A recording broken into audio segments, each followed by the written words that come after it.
You just got your 3D printer? That's awesome. Printing is so much fun until things start going wrong.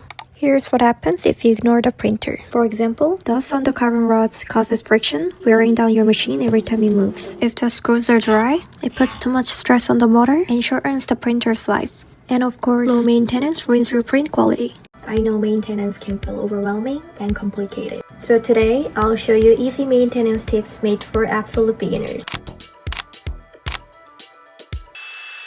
So here's what we need. You need an isopropyl alcohol, microfiber towel, or a kitchen towel, a few Q-tips. And this one came with your printer, a lubricant grease.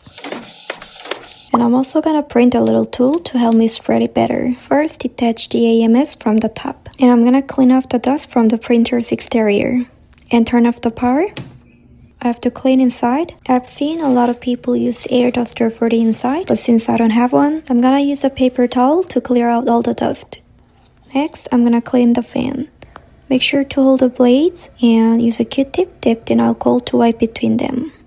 Next, I'm gonna adjust the belt tension. Push the print head all the way to the back, then slightly loosen these two screws on the back left. Just half a turn to one full turn is enough, and then manually slide the head back and forth a few times. Then push the head all the way back again and tighten the screws. And do the exact same thing for the screws on the right. Next, I'm gonna clean the rods and lead screws using alcohol, because we need to get rid of the old grease and dust. Yeah, look at all this buildup.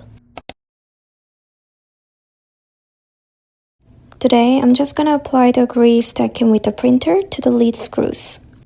This simple step will reduce friction and extend the life of your printer's moving parts. And use this 3D printed tool to spread the grease evenly along the screws. Make sure to apply this to all 3 screws in the printer. I'm gonna add an extra layer just to be sure. After the second coat, I'll move the plate up to let the grease spread on its own. And you can remove the leftover grease once you're done.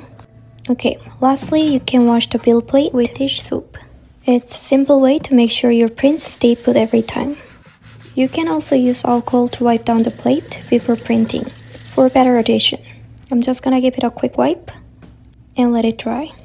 And don't forget to run a calibration afterward. While I wait, I'll empty the poop bin and clean up the workspace. Once it's done, let's finish it off with a quick test print to check the results. So these are the bare minimum requirements. If you want to go further, you should also take care of this. Thanks for watching. Let me know if you have any cleaning tips, and I'll see you in the next one.